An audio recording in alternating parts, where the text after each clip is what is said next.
Hi friends, welcome to your guide Ravi ఛానల్కి. ఈ వీడియోలో నేను నా యొక్క ఎస్బీఐ క్రెడిట్ కార్డ్ని ఏ విధంగా సెటిల్మెంట్ చేశాను, సెటిల్మెంట్ చేయడానికి నాకు ఎంత టైం పట్టింది, నాకు ఎంత పర్సంటేజ్ వేవర్ నాకు బ్యాంక్ ద్వారా వచ్చింది, సెటిల్మెంట్ లెటర్ని ఏ విధంగా వెరిఫై చేసుకోనో ఈ వీడియోని చెప్తాను. నేను ఎస్బీఐ క్రెడిట్ కార్డ్ని మోర్ దెన్ 2 years యూజ్ చేశాను. యూజ్ చేసిన తర్వాత కొన్ని కారణాల వల్ల పేమెంట్ చేయలేకపోయాను.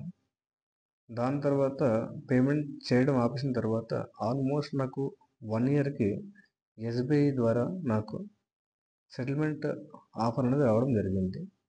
సో నా యొక్క టోటల్ అవుట్ స్టాండింగ్ వచ్చేసి 92,000 సమ్ చేంజ్ ఉంది.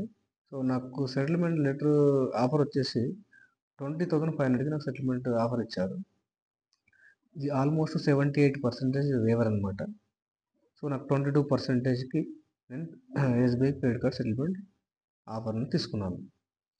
సో ఈ లెటర్ వచ్చిన తర్వాత మనం ఏ విధంగా వెరిఫై చేసుకోవాలంటే, ఫస్ట్ మనం 2 ఆప్షన్స్ ఉన్నాయి. ఒకటి, ఈ యొక్క లెటర్ని డైరెక్ట్ కస్టమర్ కేర్కి మెయిల్ చేయాలి.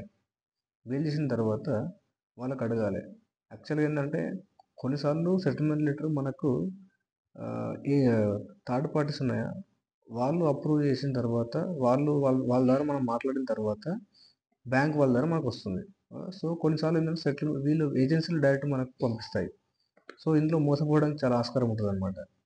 సో సెటిల్మెంట్ లెటర్ అనేది ఎప్పుడైనా సరే official mail ID, bank official mail ID నుంచి మనం తీసుకోవాలి.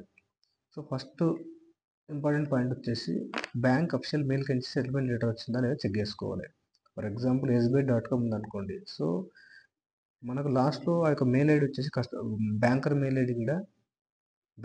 ఐడి ఉంటుంది, చివరిలో దానికి SBI.com అలా ఉంటుందన్నమాట. సో ఈ విధంగా మనం వెరిఫై చేసుకోవాలి. ఇంకోటి వచ్చేసి పేమెంట్ 2 EMIసా, OTSా, వన్ టైం సెటిల్మెంటా, ఈఎంఐసా, అది క్లారిటీ మనం ఫస్ట్ కనుక్కోవాలి. ఈఎంఐస్ తీసుకుంటే మనకు కొద్ది వేవర్ రావడానికి తక్కువ వేవర్ రావడానికి ఛాన్స్ ఉంది. అదే ఓటీఎస్ చేస్తే ఎక్కువ వేవర్ రావడానికి ఛాన్స్ ఉందన్నమాట. పేమెంట్ సెటిల్మెంట్ ఏదైతే మనం తీసుకుంటామో ఆ యొక్క పేమెంట్ డ్యూ డేట్ ఉంటుందో ఖచ్చితంగా ఆ డ్యూ డేట్కి మనం పేమెంట్ చేయాలండి.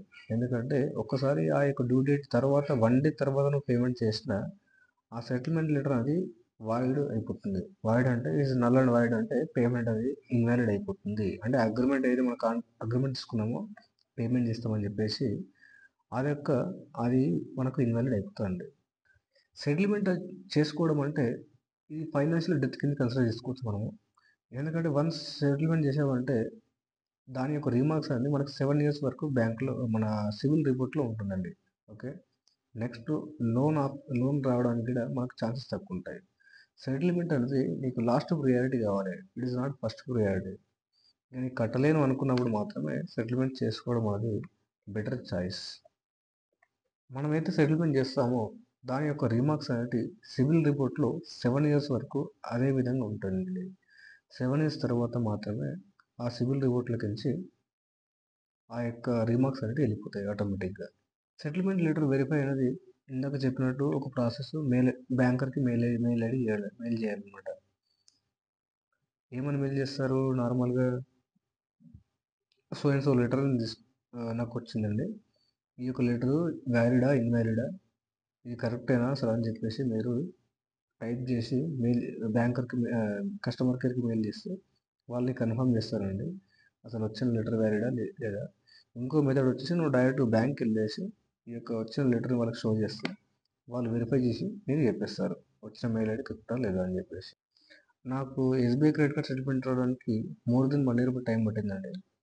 ఈ 1 year గ్యాప్ లోపల ఎస్బీఐ అపాయింట్ చేసిన ఏజెన్సీలు ఉంటాయి కదా, వాళ్ళు నన్ను చాలా హెరాస్మెంట్ చేశారండి.